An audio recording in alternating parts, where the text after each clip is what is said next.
30. Nathan, are we okay to record? Fantastic. Great. Thank you, Nathan. Hey, good morning, everybody. Welcome to this public board meeting of NHS Highland. It's lovely to see you all. Welcome to all of our board members, and welcome also to any members of the public and press who are observing us virtually today as well. Lovely to see so many faces. A few kind of bits and bobs of housekeeping just before we begin. So the usual one, just please make sure your microphones are muted if you're not contributing, just to help reduce any background noise. It's lovely to see faces, so if you are able to keep your camera on, and particularly when you're contributing, that's lovely, and then we can see your faces and hear your voices. But obviously if your connection is struggling, then switch that off and it'll save a bit of bandwidth. But so cameras on if you can. We don't use the chat function in this meeting. I realize I said that just as somebody used the chat function. Sorry, Jerry. So we generally don't use a chat function to contribute. If you want to come in, just pop your hand up. Obviously, Jerry, once he's sorted out his tech issues, and I will come to you in turn. As you can see, we're recording this, as Nathan did at the beginning of the meeting, and that's so that we can upload this to the web later on. Before we get into business, I've just got a few thanks and goodbyes and welcomes to do, as we normally do at the top of the meeting. So first of all, a huge thank you to our employee director, Elspeth Caithness.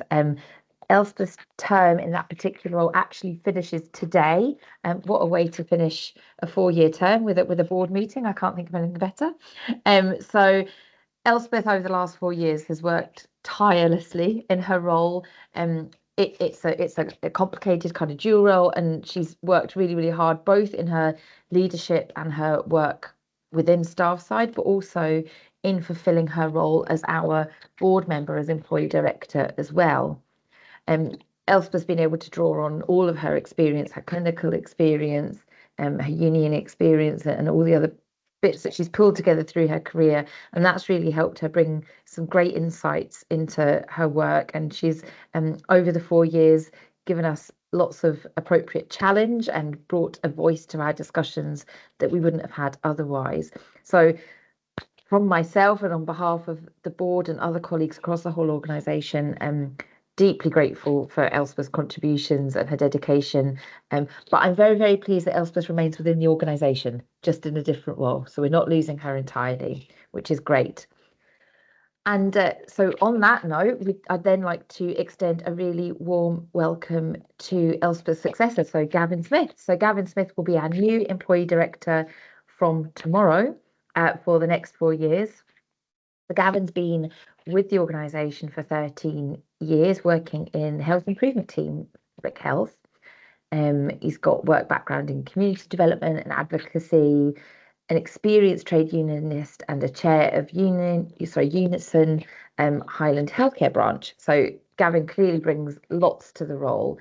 And as you would expect, Gavin shares our belief that staff are our most valuable asset, and is really committed to ensuring that staff are going to have a strong voice within NHS Highland, and we're going to be working together to strengthen partnership working. So really looking forward to welcoming Gavin into the role. And in other committee news, so I'd like to also extend a warm welcome to our new chair of the Area Clinical Forum. So Alison Turnbull-Dukes has taken up that role, and Alison brings a brilliant combination of clinical expertise and strategic business acumen to her role as chair of the Area Clinical Forum. Alison is director of psychology, and she's led complex teams and services and had various focuses on things like behavioural science, mental health, organisational well-being, and translating psychological insight into system-wide change. So Alison's leadership is really grounded in psychological principles, and her focus is on strengthening leadership resilience. So clearly that's well aligned with the role of the ACF. And she's going to work to clarify and strengthen the ACF's strategic role, aligning the objectives of the forum with the broader goals and goals that we're all striving towards, such as reducing health inequalities. So Alison's really committed to advancing the ACF's influence and the value across the health system, and I've had a really good catch up with Alison early doors, and I'm really pleased that Alison will also be supported by a new vice chair of the ACF, Helen Newson. So I'm really looking forward to working with both of them. So it's great to welcome all of you into those new roles. So we'll get started with business items on the agenda now. Nathan, do we have any apologies for today? Sorry, thanks. Karen Leach will need to leave at 10:30 until 12 p.m. Janice Preston will also need to leave about 12:30 p.m. as well. And Fiona Davies will be here for the morning part of the session with David deputising once she has to depart too. Okay, that's great. Thank you, Nathan. Next up then, can I just check, does anybody have any declarations of interest that they wish to make? Alistair, I'll bring you in, please. Yes, thank you. Good morning to everyone. I had considered making a declaration of interest in my capacity as a Highland councillor, but having applied my position to the items on the agenda and applying the objective test, I feel I don't need to do so. Thank you. That's great. Thank you, Alistair. I'm not seeing any other hands up for declarations of interest. So I'm going to move us on now to the minutes of our previous meeting. So that was on the 29th of July. We're being asked to approve those. So I'll just pause for a moment if anybody's got any matters of accuracy that they want to pick up. No? Okay. Are we happy to approve those then as an accurate record of our meeting? Great. Okay. So then let's look at the action plan. And I'm just going to open up the right sheet. So you can see on the action plan, we've got some that was sort of remaining from previous meetings, and we've got some updates against them. And we've also, I think, got a couple of new ones on there as well. So I'm just going to have a look. So we've got a few that are proposed to close. Action 33 and Action 42.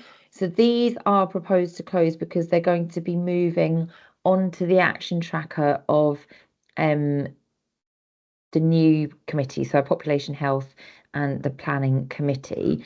So one was around the 6 and 12 monthly updates for the Director of Public Health annual report. So we know that obviously we've recently had the 6-month update, and then the 12-month one will go to the new committee. And then the other one that sits in that same kind of pot is action number 42. And this was to do with the outcomes and mainstreaming report and looking at outcomes and activities around health inequalities linking to that report. So that's going to go on the action track of the new committee as well. So I suppose we'll just take those two. Are people comfortable that we can close those off because they're shifting over? Yeah, okay, great. And then the other ones for closing, so we've got one that we're proposing to close because it combines with another action. So we've got action number 45, and this was to do with our responsibility as a corporate parents and delivering on the promise.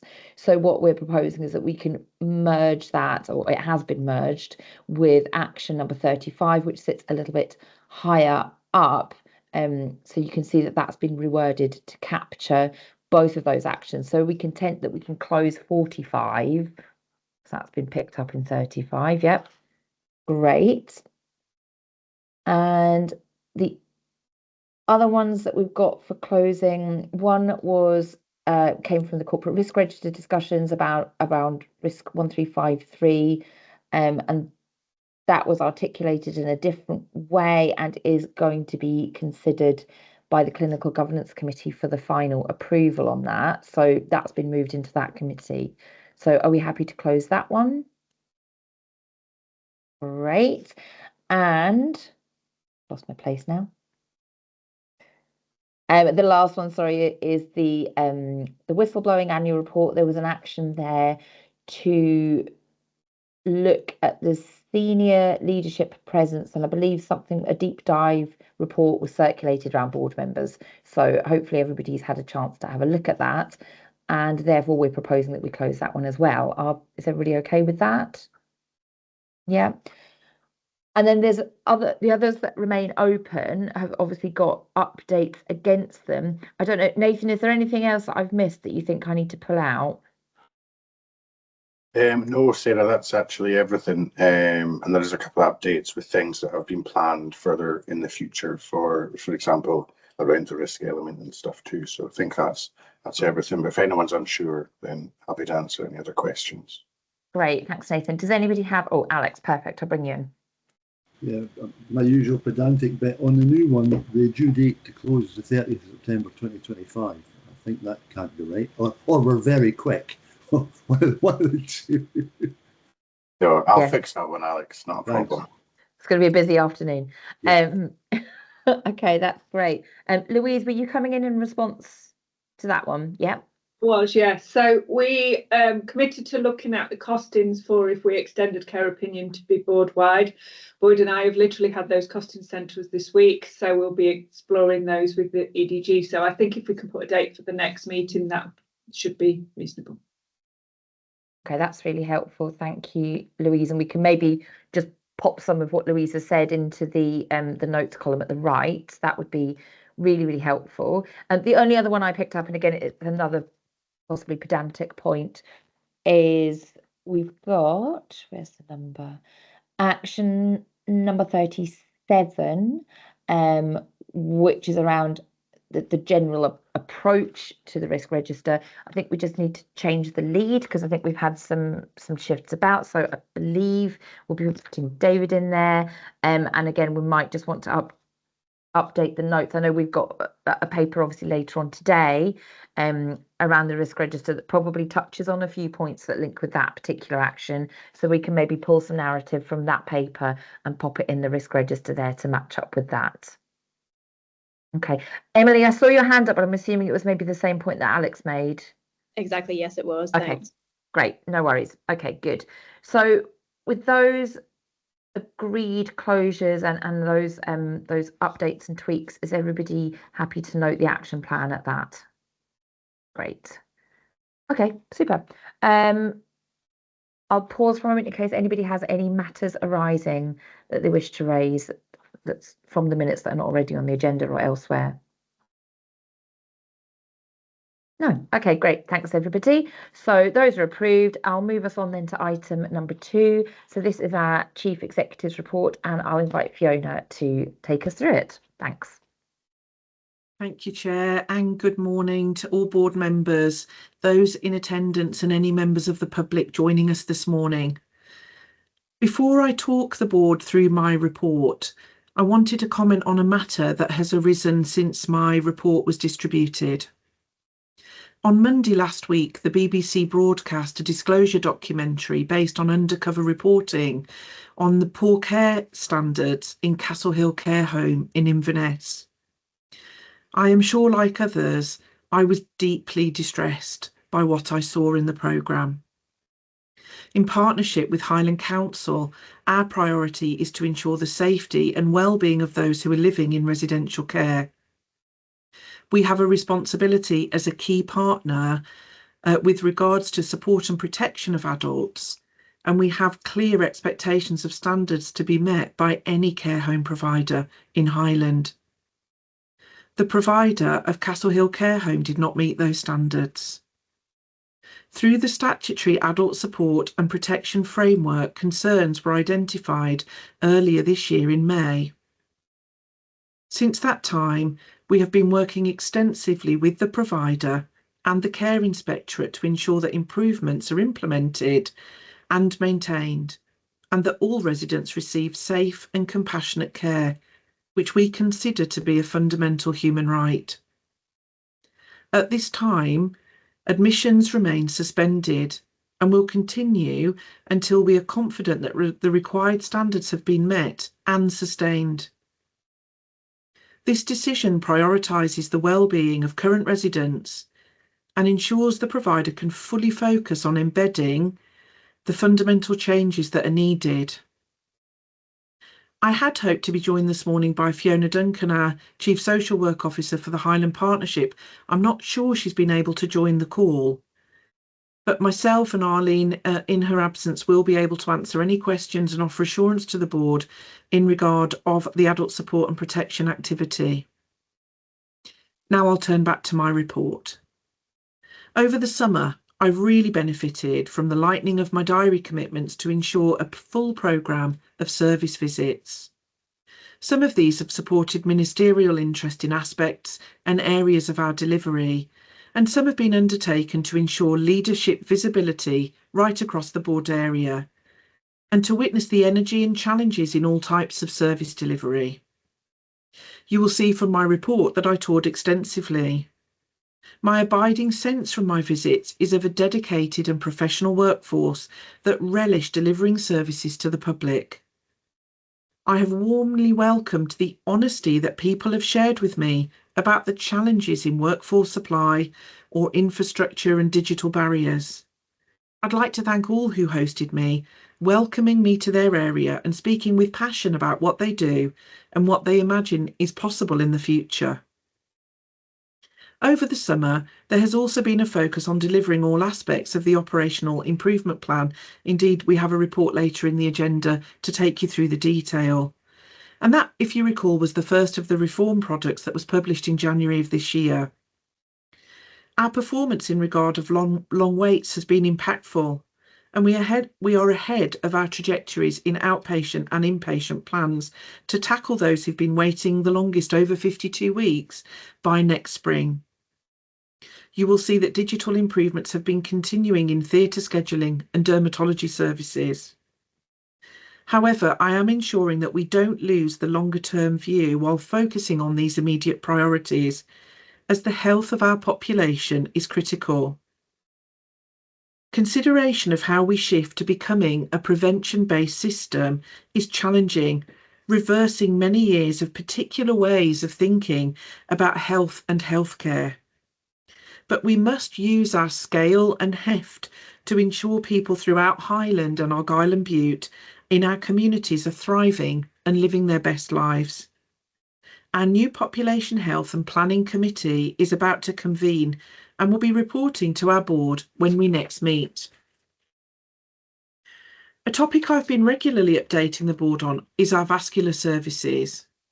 And in September, the board medical director and I attended a meeting with similar representation from boards in the north and east of Scotland, working towards a renewed model of vascular services and to ensure that is agreed across the country.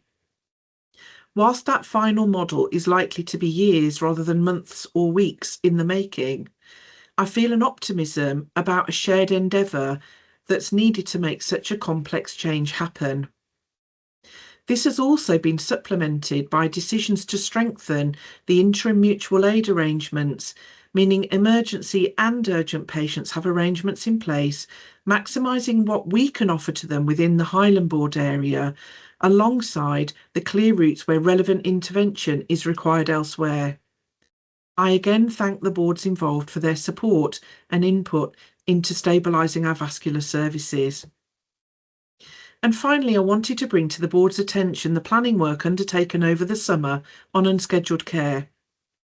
Success in this area requires the seamless arrangement of hospital and community services, and our geography presents significant logistical and relational challenges in achieving that. However, momentum is building. Emergency services in Regmore Hospital are developing a process for same-day care, reducing the requirement to admit people where previously this would have been required. Pilots of clinical improvements such as discharge to assess, hospital at home, and frailty interventions are imminent. We know that our Flow Navigation Centre has potential to be used more extensively as we look at the progress other boards in Scotland have made with theirs. So learning from the best we are increasing its utility and integration with other parts of the unscheduled care system. This week gone, we held a workshop event in Caithness as a shared learning event, and the feedback I have had shared with me gives me optimism that the solutions that we need are often known by those delivering our services. Priority actions were agreed that will support improvement to the experience of patients and promote the well-being of our staff. I'll pause my comments there, and I welcome questions on any area that I've covered and within my report. Thank you, Chair. Thanks, Fiona. I'm going to invite people to come in. I wonder actually if I might take it in two halves, though. I think what might be helpful is if anybody does have any questions around that verbal update that Fiona gave us first in response to the terrible situation at Castle Hill. So I'll maybe take that bit first, and then once we've done that, we'll come to what was circulated in Fiona's original report. I was just checking there to see if other Fiona, there's lots of Fionas, to see if other Fiona had been able to join us. I can't see her on the list, so I don't think she's been able to make it. I wonder though, before I invite questions around Castle Hill, it might just be helpful, Fiona, to just at a very high level explain the role of the Chief Social Work Officer as it relates to obviously the lead agency model that we operate in, because I recognise it is a unique model in Scotland, and we obviously have a number of colleagues who are more familiar with the IJB model in Argyll and Bute. And I wonder if could you just very briefly explain how that works? Well, I shall do my very best, but not being one, I may not get it quite right.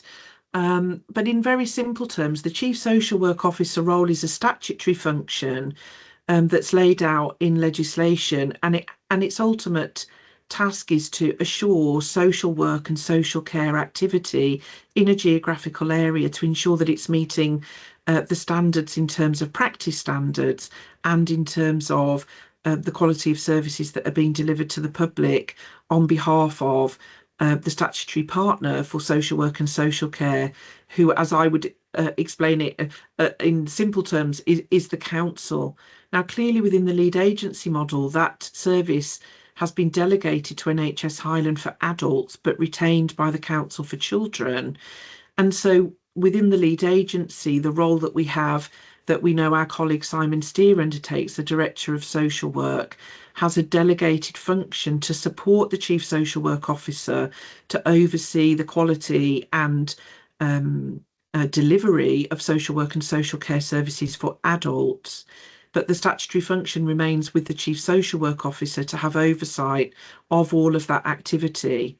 And that's why the JMC exists, to give that mutual reporting, to be able to offer assurance to both partner organisations and those professional functions. Likewise, I'm going to just drag Louise into this. The board nurse director, if you like, has the same but opposite function in regard of health services that are delegated to the Council for Children, where she has to oversee into the lead agency for children the work, if I say, for example, school nurses or health visitors do, would give you a kind of comparable understanding.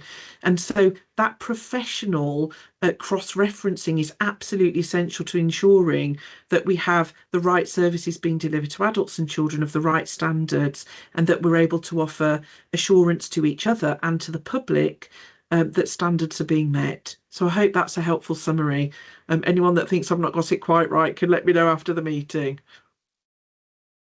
Thanks. No, that's really helpful, Fiona. I just thought, given that we do as an organisation operate with those two different models of integration, I thought that it was just helpful to explain those professional and statutory links that you've just described. Okay, questions and comments. Alex, I'll bring you in first, please. Thanks, Sarah. Yeah, comment first in a question. In terms of the care homes, particularly that care home, from personal experience, because I've had relations in care homes, there's supposed to be, in fact, in most cases, there is a quarterly plan of their care, noted, written, checked, etc. I know I'm trying to keep it as high level rather than getting down into the operational weeds, but we should have been able to see that. You know, NHS Highland staff should have been able to either to contribute to it or at least to be able to see what was being written in there and then react to it much, much faster than it would appear to have happened in this case. I'm not focusing just on this case because it's a lesson learned job here. We should be doing this throughout the whole of the care homes, that we are either have people who we are funding or the care of the other residents. Is that in place? And if it isn't in place, what are we doing to get something like that? So that we've got oversight of all of this that should be happening at ground level. Thanks. Thanks, Alex. Before Fiona, before you come in, I think our technical whiz that is Nathan behind the scenes has very helpfully managed to support other Fiona Duncan, to join us. So that's fantastic. Welcome, Fiona, and thank you for being with us for this particular item. So Fiona Davis, I was even going to say Fiona D, but that also doesn't work. Fiona Davis, I don't know if you want to come in first to respond to Alex, and then obviously if Fiona Duncan wants to add anything, we can do that. Thank you, that would be fine. I'm just going to check whether Fiona Duncan heard the question. No, I didn't, sorry. So if I try and summarise, Alex, shall I try and do that? And then Fiona, you can maybe pick up from me. So Alex was asking whether we have systems in place to proactively monitor care standards so that we could be more proactive in seeing if there's a deterioration in standards. So I think is that a fair summary, Alex? Yeah, it was specifically the fact that in the care homes they have these care plans for each resident, and they are reviewed on a regular basis. The one I saw was quarterly. In fact, there were two that I saw were quarterly reviews, and the families were involved and the staff were involved as well. Now, is that commonplace? And then the rest of the question was yeah, you were spot on with that. So Fiona, do you want me to come in first, or do you want to just come straight in and help Alex with that answer? I don't mind. I'll come in if you want. Yeah, okay. Morning all. Thank you, Fiona Duncan here, Chief Social Work Officer. In relation to care homes, the Care Inspectorate is the regulatory body and the scrutiny body as set out in legislation. I think the other thing to remember as well is that you have private care homes and you have care homes that are run by either the local authority or NHS. And as a result of that then it does make a difference, because when it's a private provider, it is their business and you have a contract with them, but ultimately the relationship is then between the provider and the Care Inspectorate in the first instance. Now, within Highland, what we do have is we actively work alongside providers, and we will offer help and support, and that includes training as well, whether it via social work teams or the collaborative care home team. So that is always available. So we're trying to be proactive with care homes and care home providers if they are feeling that they're under pressure or things may be going a bit awry. So we're trying to get in before something has become a crisis. So that's the really important thing. So in relation to the Care Inspectorate, so when the Care Inspectorate go in, they can have an unannounced or announced visits as planned ones. They will carry out an inspection. They will do a grading and a report that stems from that. They will also take into account, has there been any adult protection issues that have emerged? Now, they may be reported by families, by staff, anybody, and they were investigated by the social work teams. So they will look into all of that as well in one pot. So ultimately it is the Care Inspectorate, but we try not to confuse matters, but we will work in parallel to assist the care homes as well. So if I stop there, Fiona. Alex, did you want to come back in there? Yeah, and I can understand the Care Inspectorate's role, Fiona, and I can understand why we've got to work hand in hand with them. But the basis of my question is, what about these care plans?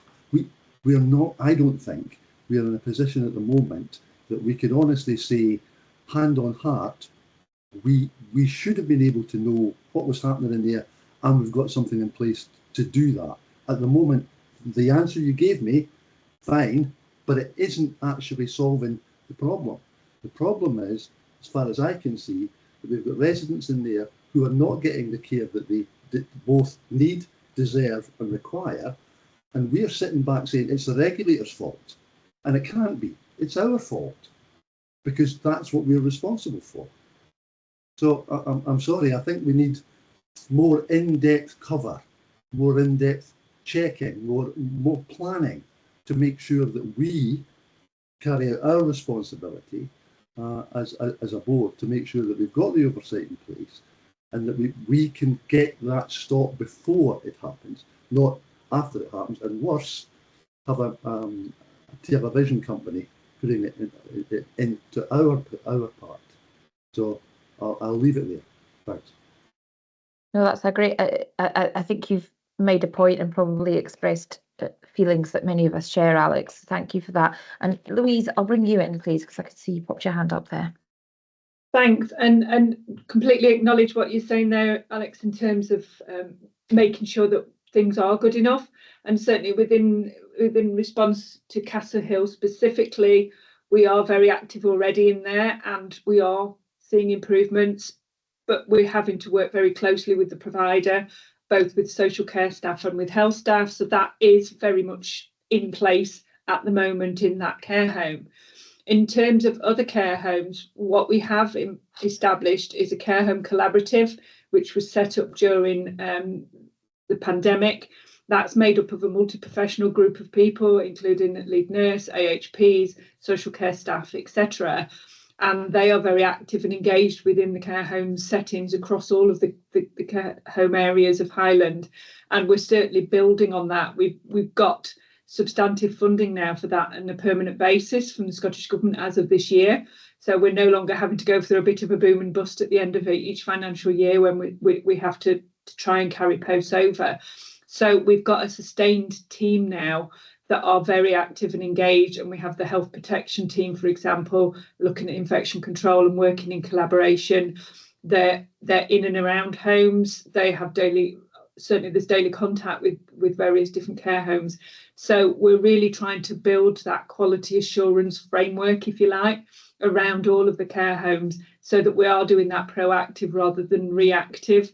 It's building, and it will take time, because ultimately we've got to get trusting relationships with all of the providers, and we're in a much better place with that with a lot of care homes now. So certainly, just to give you the assurance that that's the direction of travel, and certainly that there's a care home collaborative oversight group with Arlene and I co-chair, and underneath that there's an implementation group. So we've got the infrastructure to be working alongside and supporting those care homes.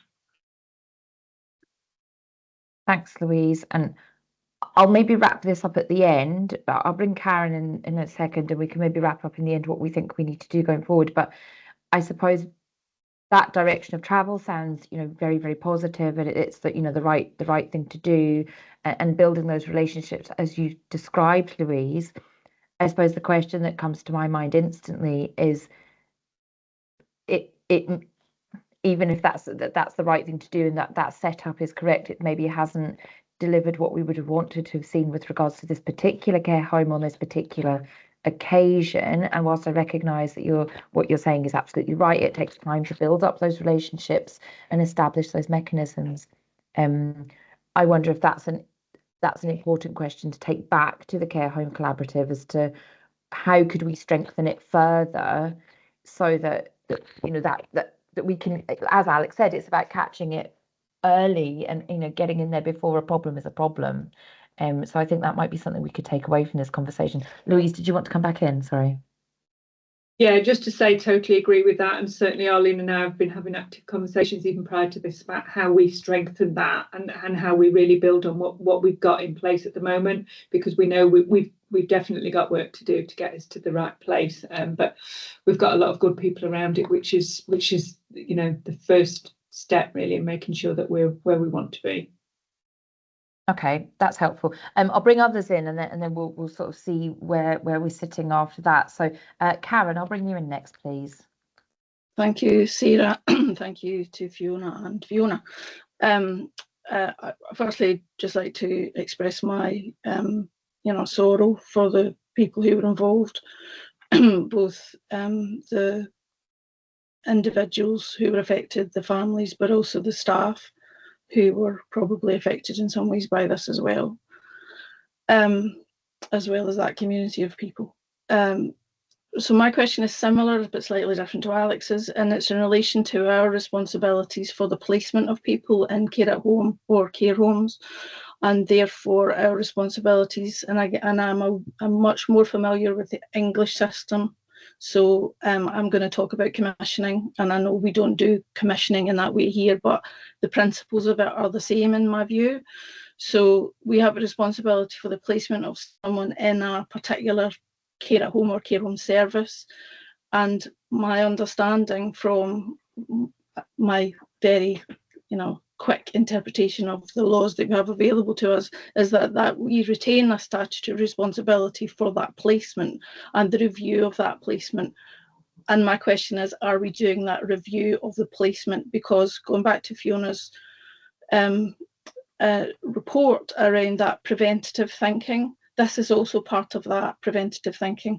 It's not about catching problems in care homes as they go along, although that soft intelligence is obviously very important.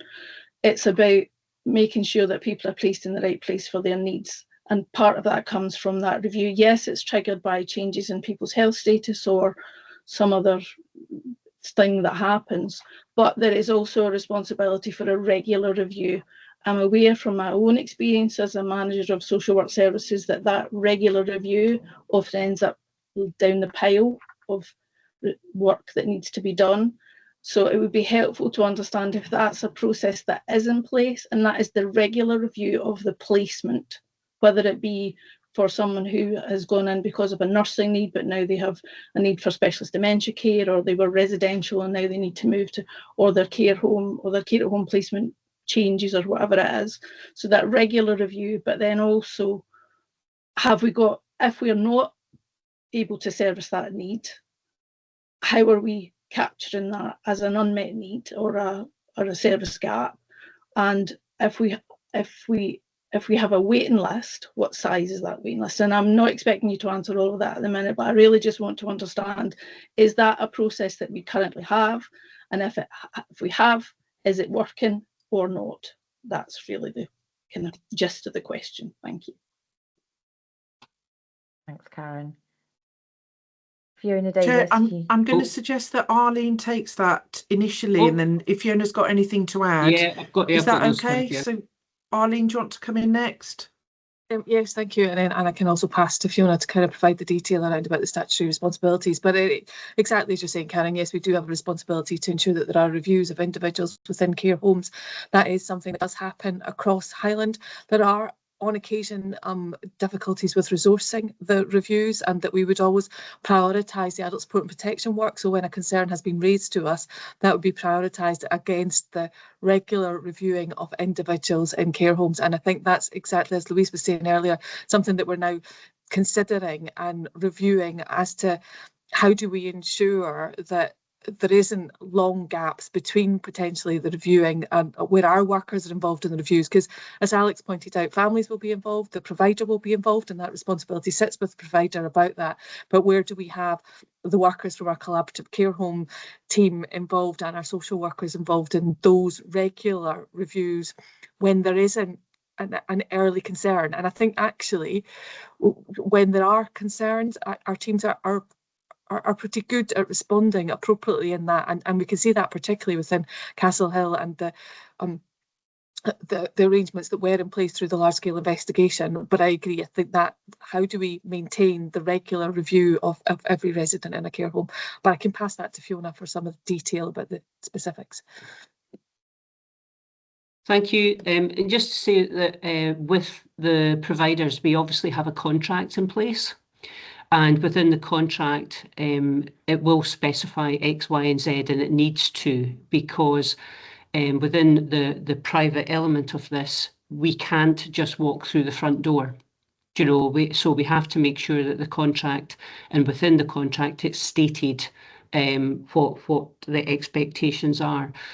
There is a lot of work that goes on with the providers and the relationship of the manager within the homes. It's really key, and that way that allows staff at various levels when they go in, and staff ranges everything from social work up to GPs doing their reviews, is that's also the eyes and ears on the ground, and that's within every single care home. That happens on a regular basis. So the relationship is really key, and that also allows conversations with families when they're in there. But the contract is really, really important, and that needs to be stated. Thank you.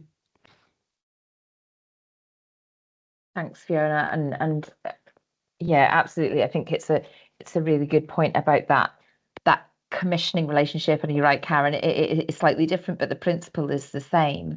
So that's helpful to understand that. But I suppose, again, picking up maybe the theme of Alex's earlier comment, we could argue that that contractual commissioning relationship on this occasion with Castle Hill has left us wanting, has not given us necessarily the levers or the early indicators we would have wanted. Janice, I'll bring you in, please. I'm also very sorry to hear about all of this, and I wondered, I think one of the best alerts we have across Scotland is the care opinion, and I just wondered whether we have any influence over our partners utilising that, because that way you've got real-time feedback from both clients, carers, and staff on how things are in a certain moment in time, and an ability to respond quite quickly to it. And I know it's a private agencies. We don't, and we can't. We must be able to. So it's maybe a government question. It's maybe about that influence broader than the health boards can do on those providing care, having to utilise tools like the care opinion to get that early alert and responsiveness in their teams. And I just wondered whether private care homes are utilising that. So I don't know, it's broader probably than this particular issue, but it just feels like it's such a great tool. Can we make people use it? It's a good point though, Janice, and this links, doesn't it, Louise, to the action that you've got on the action tracker at the moment. So I suppose that we can pick some of that up when we bring an update on that back to the next meeting. But you're right. I think this leaves questions around commissioning contracts, what levers we can engage contractually, but also what levers and early indicators we can engage through the Care Home Collaborative, through the reviews, and all those bits that we've talked about. I'm just trying in my mind to think about where we land on this in terms of where we want to go next. Jerry, I'll bring you in, and that gives me time to think a bit more. So Jerry, please. Thank you, Sarah. Yeah, I'm not going to revisit anything Alex and Karen and colleagues have said this morning, just to say that I 100% agree with them. I think one of the things we as a board have got to do, and we've had this discussion before, more's the pity. I think we need to reflect on our internal governance processes and actually say, are they fit for what we are asking them to do? I totally accept that we can't know everything that's going on, and we're not all of that, but actually, do we have the right processes? Are our governance processes, and I think this is an example of where a good governance, are we actually assigning the correct priorities? Are we actually reviewing the correct information? We had a report of the Health and Social Care Committee in May from the Care Home Collaborative, and to be very fair, Castle Hill was flagged up as undergoing, I think, a service improvement plan, but it did not give indications of the scale of the issues which were on the disclosures programme. And taking Alex's point, we should have known about that, and how are we actually going to bring that forward? And what I would factor into this as well, and I don't want to co-join lots and lots of things. But I think when we add this together with the issues that we've had very recently in our care at home, it indicates to me that actually what we've got now is we've got clear breakdown in our care governance, which unfortunately we've been talking about and only talking about for about the last 3 years, 4 years. Thank you. I would agree, Jerry. And I think just to pick up your point there about good governance, I think it's one thing to ensure that we have the right governance structures, but it's yet another thing to ensure that those governance structures are giving us the intelligence and the assurance that we need. So it's about both elements of that. Fiona Duncan, I can see your hands up. I'll bring you in. Oh, sorry, it was just to so the formal routes of governance obviously comes through, if there's adult protection issues, it comes through the Adult Protection Committee. So a report goes in there, and then from there it goes into the Chief Officers Group as well. So that's the formal structure in terms of the protection elements and the reporting in. And obviously people in this room, myself, Louise, Arlene and Fiona are all in one of those or both of those committees as well, or boards. So that is there. There is also the part where myself meets with staff from adult services, and we go through care home and care at home. So that's on a regular basis that I do that to see what is happening. You then have formal and informal processes which are triggered at various times as well, and that's about collecting information. And so in specifically in relation to the disclosure programme, those issues came 2 months after adult support protection had been triggered internally. So the issues that came to light in the programme were fully being investigated and had been two months prior to that. So I understand fully when people say that they would like us to get ahead of the curve, and I think nobody would disagree with that. And that's where, going back to even Janice's point about every forum possible that families or residents themselves can feed into, we would actively encourage that, because it doesn't matter whether it's, and I'm not being flippant here, it doesn't matter whether it's the food's not good enough through to lack of care. It's all relevant, because a care home is a person's home, and that's what it should be. So every avenue should be promoted, and we would use that in the whole, in the round, so to speak. So so there is formal and informal processes there. Perhaps you may want something a bit more specific at the board, and that can be pulled together from where the governance lies elsewhere. Thanks, Fiona, and that's maybe part of it. And obviously, this is a quite a big and complicated conversation that we're trying to have in a short space of time. But I suppose you've touched on something there, Fiona, actually, which is adding to my thinking about structures of governance and effectiveness of governance, but also maybe there's something there about the agility of it. So how speedy, how rapid, how responsive it can be. And what is a sort of a reasonable explanation there. Louise, I'll bring you in, and then we'll settle on an action.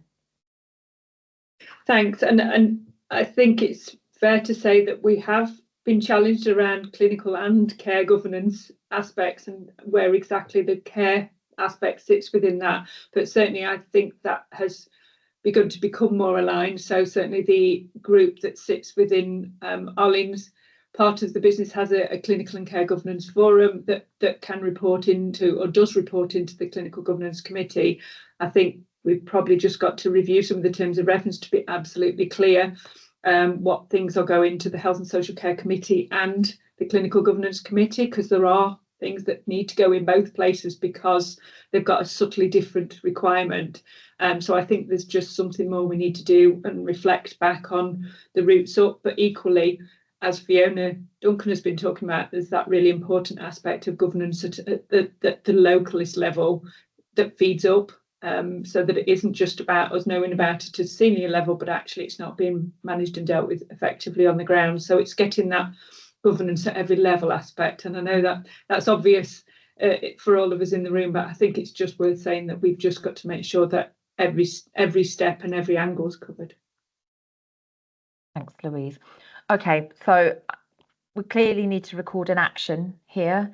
So I'll firm up the wording with Fiona and Nathan kind of outside, but there's an action that needs to come where we are, just as you've described, Louise, you know, kind of doing some reflective review of our structures, the effectiveness, giving board members the ability to kind of discuss and understand the complexities of that, because I think what we've heard today is that there are complexities, you know, the regulator and those kind of formal governance lines, as Fiona Duncan has described, versus what our responsibility is, where the commissioning elements come into it. So we need to take this away. We need to map it all out. We need to provide an opportunity for us to all get around it and really understand it, and then identify where the weaknesses are.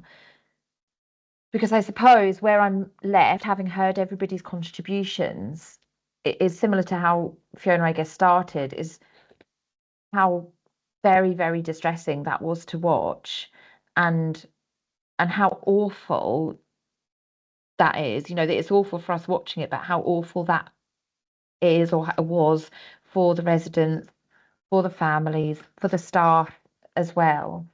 And I think regardless of what the statutory governance routes are or who the regulator is, we have a moral duty to do something here. These are people who live in our communities. These are not people that live somewhere away from us. These are our neighbours, our friends, our families, and our communities. And similar to something Fiona Davies said earlier about using our heft, we have influence and we have responsibility here. So we need to take this away and really consider where we sit in that complex governance landscape, so that we're pulling on the right levers, having the right conversations with the right people, so that this doesn't happen again.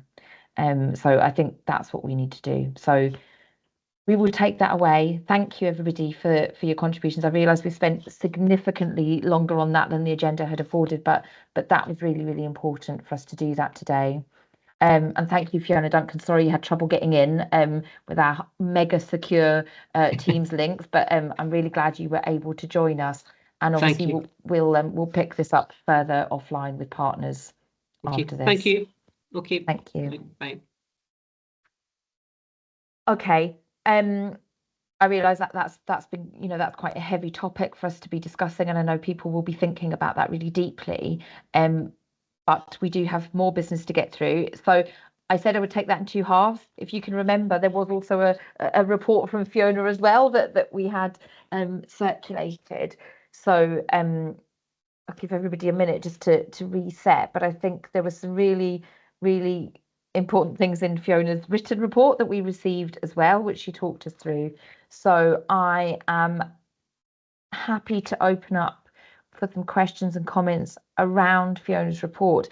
I'll start with one, and I'm just realising now that I don't actually have the right page open. So just Fiona, picking up on that urgent and unscheduled care update towards the end of your report. So really, really exciting stuff in there. Really pleased to see that, because I think you're describing the sorts of initiatives that we've maybe thought about in the past, but haven't ever really been able to get the right kind of traction on them. So it really sounds like we're making movement, you know, that there's things happening in that space. My question is quite a simple one, is how can we take that and roll it out at pace? So I recognise that every different place will have different assets and different challenges, but we've clearly got some things that are working well and beginning to show benefit, but also recognising that we have constraints in terms of capacity and resource. So I wonder if there's been, or what the thinking is around how do we take that and roll it out speedy. So thank you, Sarah. So to give credit where credit's due, and also because she'll have more detail, I'd really like to bring Catherine Sutton in to respond to that, because Catherine, just for the board's awareness, has been the executive lead for unscheduled care for the last several months, which is obviously a portfolio responsibility, because obviously unscheduled care works right across our delivery systems. But I think Catherine could probably give you the most comprehensive answer to that, Sarah, so I'll bring her in. Great, thank you. Thank you, Sarah. And actually, some of the detail is actually included in the winter preparedness report that we have that's coming later on the agenda this afternoon. But what we've been doing is really working closely with frontline teams and clinicians, listening to their experience and appointing our clinical leaders to help us understand which initiatives are going to be most impactful on our system. We're also being supported by Scottish Government. We're working very closely with the Centre for Sustainable Delivery to really look at best practice models. So some of our exciting developments, as has been referenced by Fiona, relate to introducing hospital at home in the Inverness area. That's something we've never managed to achieve previously, and because of some benefit from unscheduled care government funding, we're now able to introduce hospital at home initiative and trial that in the Inverness area. We're also trialling it in Argyll and Bute as well. So we want to understand how that is going to work across our system, not just within the Inverness area. We're also introducing frailty pathways. So you'll have heard me talk previously about HPs at the front door, and we've embedded initiatives there. And those HPs who were initially positioned in the emergency department at Raigmore have also extended their practice and the volume of HPs that are involved in the initiative to the medical receiving areas. Those are the start of the frailty pathway. So obviously we want to identify needs to support early discharge for those in the low to moderate frailty categories. In addition to that, we're also establishing a frailty assessment area early in the pathway within Raigmore. This is something completely new in terms of patient pathway within Raigmore. It's got a lot of clinical interest and support. And again, it should support us to do the best we can to ensure that these patients in the higher frailty categories can either be discharged early or can be supported to access early care capacity and ensure that their needs are met as early on in their journey as possible. So we've been looking at the discharge processes around the sort of exit pathways, if you like, for patients, but we've also turned our attention to what's happening at the beginning of our pathways and how do we impact on that emergency department performance and ensure that it delivers for our population as well as it possibly can. So we've taken a quality improvement approach, and we're very fortunate, we've got colleagues who are experts in quality improvement that have been working very closely with clinical leaders from the area that are introducing new pathways. They've gone for a data approach and they're understanding their patient pathways. So they are working internally within Raigmore with all the clinical groups within Raigmore to really reshape and reform patient pathways. And we've also, you'll have heard us talk about the Flow Navigation Centre. The Flow Navigation Centre has been established in Highland, but we think it could do more, and our clinicians again are embracing that flow navigation pathway to redesign those pathways and ensure that it can support patients to achieve the right care as early on as possible, and also to avoid admission wherever possible. So that's a flavour of what we've been doing. I could talk at length, Sarah, on the subject, but I think that's probably enough for just now, and certainly there'll be more to come when I talk later. Thanks, Catherine. No, I mean, it's fascinating because there are so many different initiatives and innovations, but of course we work in such a complex organization with such varied locations. I think it's really exciting, and I look forward to seeing how it kind of blossoms as we go forward. Thank you. Okay, I'm not seeing any other hands up, but I do have one other question for you, Fiona. Sorry. The shared learning event sounds fantastic, and it'd be great, maybe kind of in an informal setting, to understand more of what came out of that. And I just wonder. I mean, I know it's early days, and it's only just happened, but I wonder if we are planning on doing more of those. And obviously maybe there'll be a more detailed wash up that will inform if we want to replicate it, or if we want to replicate it, but it'd be slightly different. And I'm wondering if we're going to be able to use things like that, maybe on a smaller scale, as we kind of go forward with refreshing our strategy and thinking about our future direction of travel. So that would be helpful. Thanks. That's no problem. So when Catherine said you'd heard enough from her, I'm going to take that one so she can save her gunpowder for later on for winter planning. But in essence, I think that the getting unscheduled care right is a combination of getting the technical innovations in place, but partnering that with relationships, because it's about working without silos. And as human beings, we tend to do the thing that we know how to do.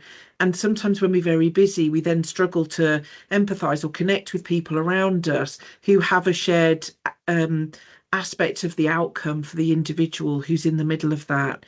And what these events do is give staff an opportunity to come forward and tell us the things that they can see, which are often exactly what we need. But it also creates that opportunity for people to listen to each other and understand that they're all trying to do the same thing, which in the busyness of our lives, we can just forget as human beings.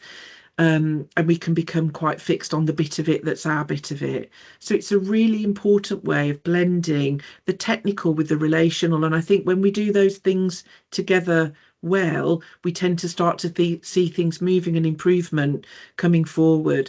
So whilst I think that event was specifically around a particular aspect of care delivery, I think you're right, Sarah, that listening to our staff, whether it's for a technical purpose like improving unscheduled care, or a purpose of saying, well, what about our strategy, that kind of bigger thinking, longer reach, it's the same thing. It's about us as leaders, as system leaders, creating the space where people feel safe to tell us what they can imagine for the future. And that's a bit of what I was talking about from my service visits. When I go and sit in a service, a pharmacy, a care home, and sit down with a mug of tea, people are only too happy to tell me what they can imagine in the future. It's just making the space and allowing people to feel safe to have that conversation. But it's also about people hearing that from their peer group and the cross-fertilization and energy that comes when you put 3 people with a good idea together. Wow, you get more than 3 times the energy. So I quite agree that it's those types of events. Yes, it will have a slightly different feel, a different agenda, but that's where we can really build and use our power and our heft is to amplify the ideas and energy that are sitting there in the front line.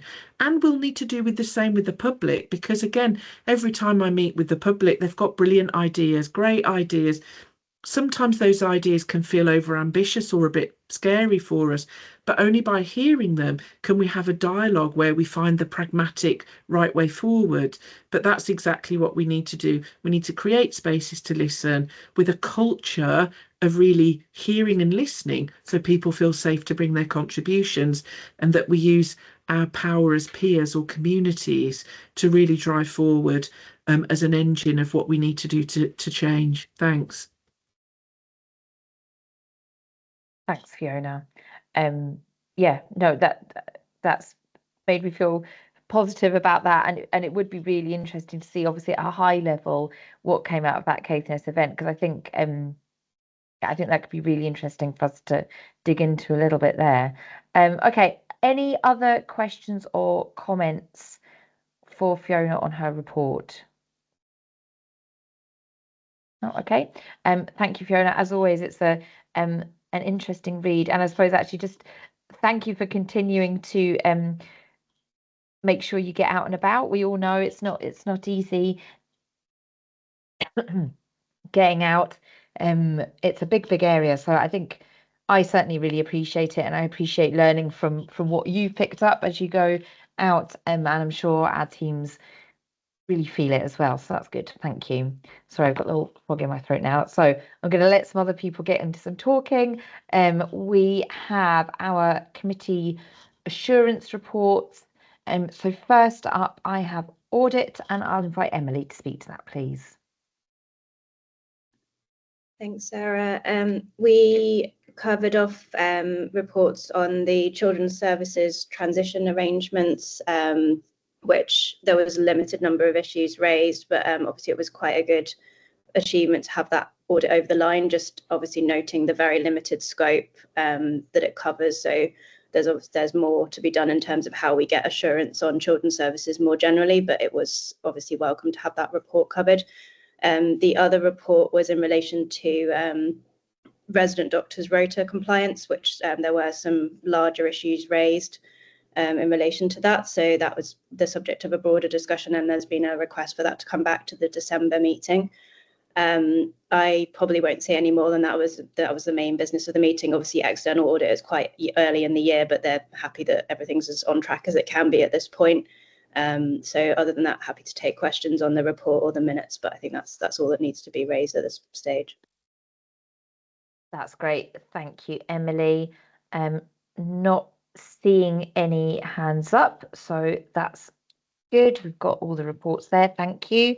I'll move us on then. So Finance, Resource and Performance Committee. Alex, I'll invite you in, please. Yeah, thanks, Sarah. We had a couple of meetings, 2 meetings since the last board meeting. We had one on the 1st of August and one on the 12th of September. It was the usual agenda that was covered. We included updates of the ADP and the operational improvement plan and how that is going to be dealt with moving forward. So I'll talk about that a little bit more as we move forward through the report. Finance, we looked at months 3 and 4.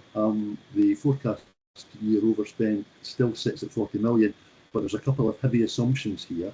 The first one is that we're delivering the break-even position on adult social care. And the second one, which is probably as difficult to achieve, is 100% of the savings targets. Now, without either of those being hit, we won't beat the 40 million target. So at this point, I would say, I don't think we can say with any great confidence that the 40 million target will be hit, but we're working towards that. The adult social care position, we had a lot of discussion on that, about the assigned funding gap and the financial risk. And there's a long-term plan in development recognising the challenges. So that's coming back to the committee. We'll see how we get on with that. IPQR, with a lot of discussion about the long wait position, and we also had a spotlight position on the planned care. Was given that there's a lot of work going on there, worked very well, and is moving forward. So that was good.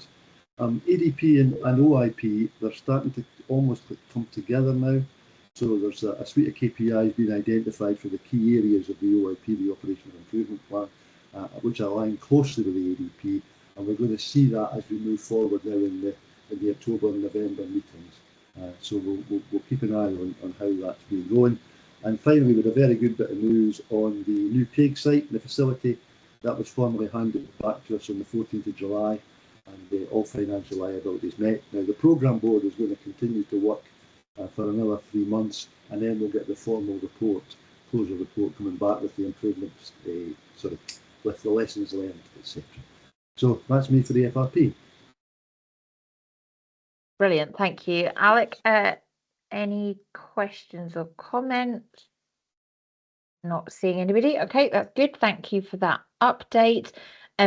Philip's having a little bit of trouble with his mute and unmute. So what I'll do is I'll skip forward a little bit, and then we can come back to staff governance. Highland Health and Social Care Committee, we'll take you next. Jerry, please. Thank you, Sarah. Yep, we had a meeting at the beginning of September.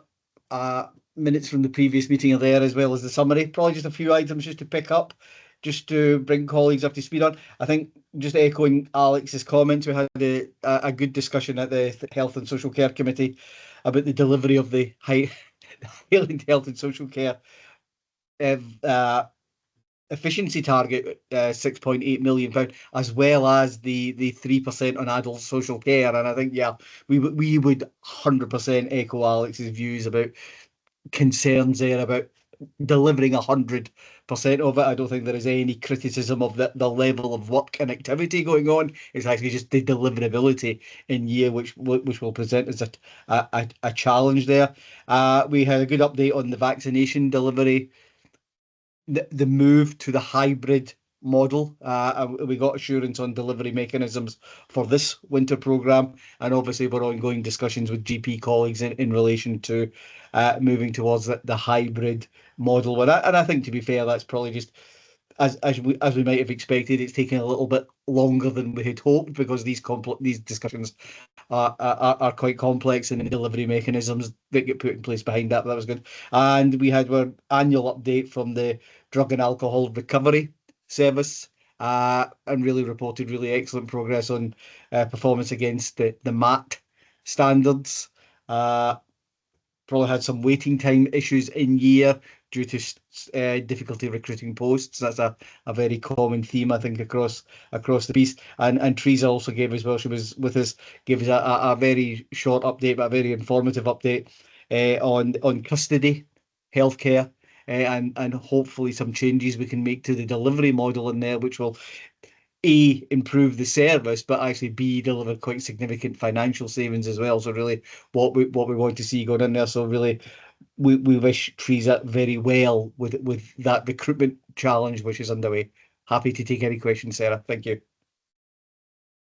Thanks, Jerry. And not to pick out this for any reason other than it's just fresh in my mind, I visited the Drug and Alcohol Recovery Service not so long ago, and I was incredibly impressed with the work that they're doing with, it's a small team, they've got small resource, but they were doing a phenomenal job delivering against the MAT standards, but also just how innovative they've been, doing as much as they can with their small resource. So that was really, really impressive, and it was a brilliant visit. Okay, thanks, Jerry. Not seeing any questions or comments there. I'll just quickly pause. I don't know, Philip, have you been able to rejoin with sound? If you have, I don't think he has, Sarah, unfortunately. Okay, right. We'll keep going. Philip, you can make a noise if you're able to unmute, and then I'll know that you're with us with the ability to speak. Sorry, I've lost my place now. So also clinical governance. So unfortunately, because we took a little bit longer at the top of the meeting, Karen has had to drop off. So I don't have Karen with us to talk to clinical governance, but obviously you've got your minutes and stuff in there. And Joanne was there. So we've got the report, we've got the minutes. And I don't know, Joanne, if there's just anything in particular you want to highlight, that would be really helpful. Thanks. Thanks, Sarah. Karen dropped me a wee email. So she said that if we hadn't got to her before the point she had to leave, she just wanted to mention the ongoing improvement work by the NDAS improvement work and partnership working across the system. The pharmacy services strategic plan, the oncology establishment as an example of recruitment challenges, and the development improvement work with our clinical and care governance systems, which are going to improve floor to board information flow. Thank you. Thanks for stepping in there, Joanne. That's helpful. Last minute teamwork. No, that's good. And I certainly had an offline conversation with Karen about the significant work around NDAS, and that sounded really positive. So it was good to hear that update as well. What would you, if anybody does have any questions or comments for clinical governance, we can capture them and pick up with Karen afterwards. Now I really have lost my place.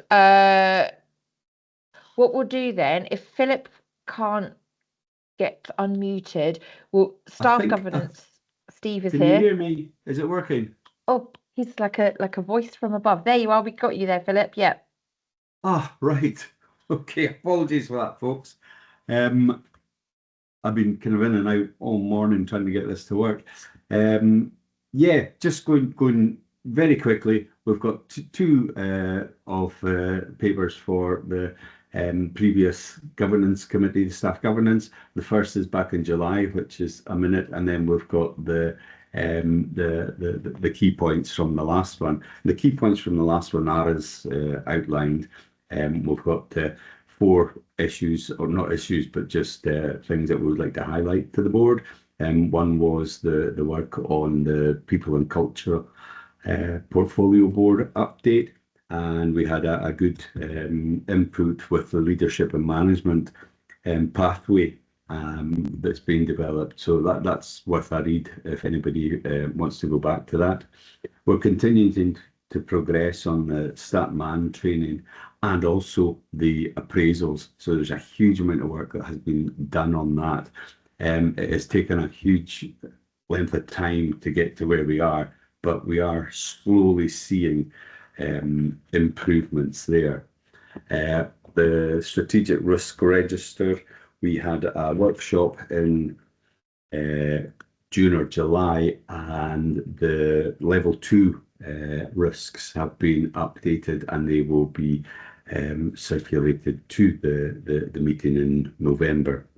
And the last thing that we wanted to bring to the board's attention was the whistleblowing report, which was a challenging report in terms of timescales.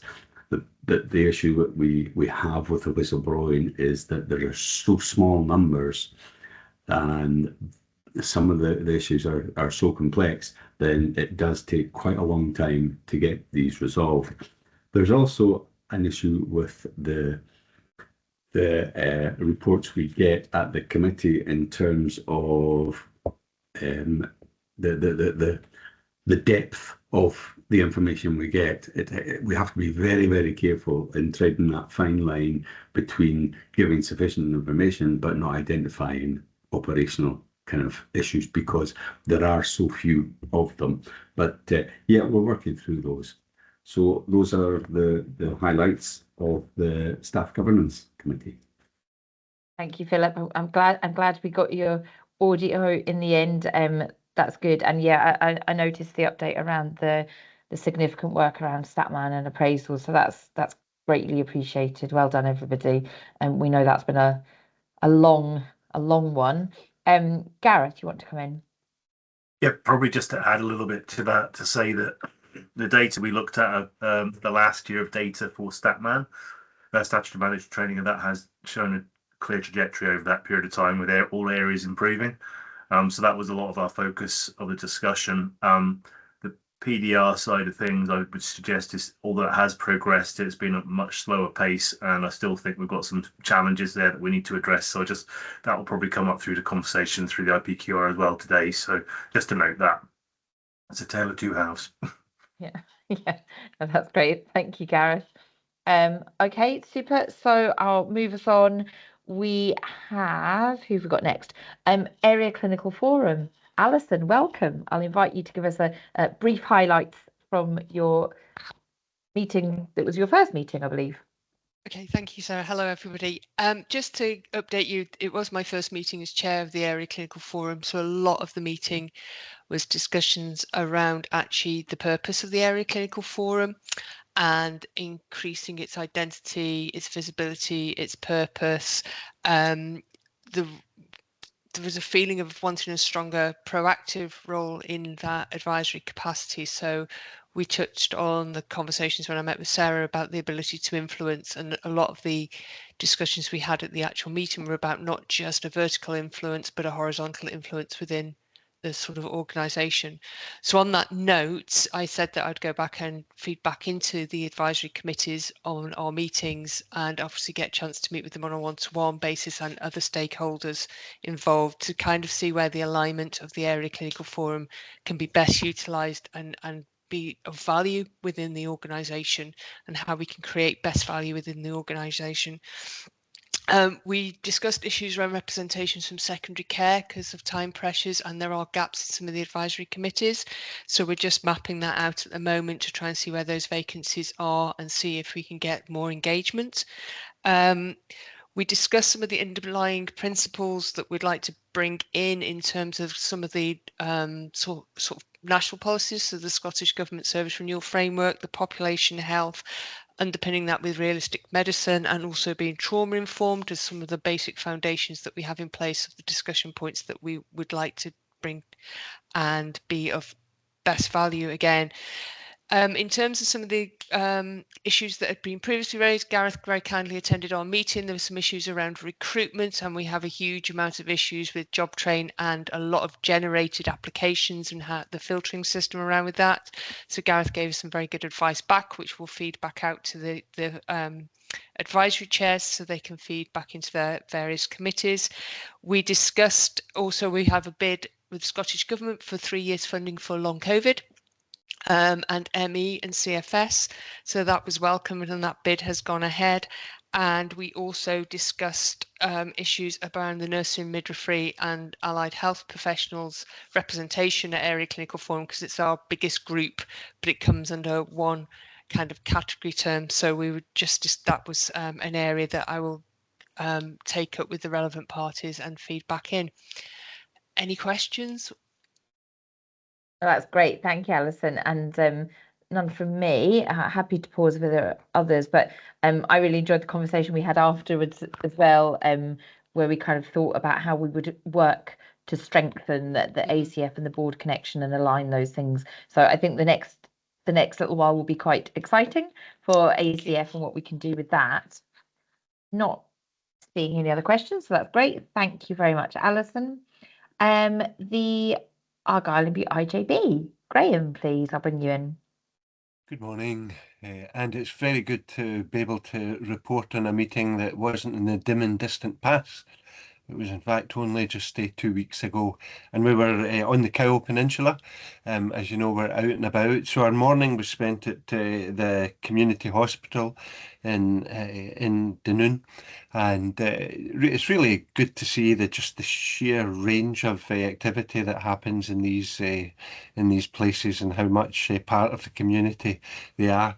And you know, those of you who know Cowal will know that the building is a tired, done building that needs investment.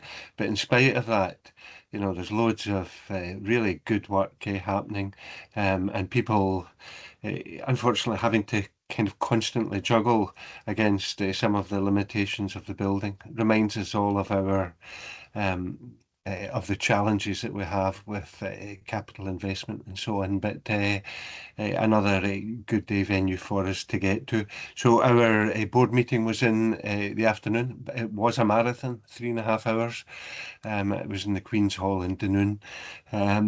One of our big issues, which was approved by the board, but had a lot of previous discussion on the day, was around what has been termed the threshold of care, where we're looking at a 28-hour cap on care, or having very special scrutiny around what packages go in after that. This is in direct response to our financial position in Argyll and Bute, and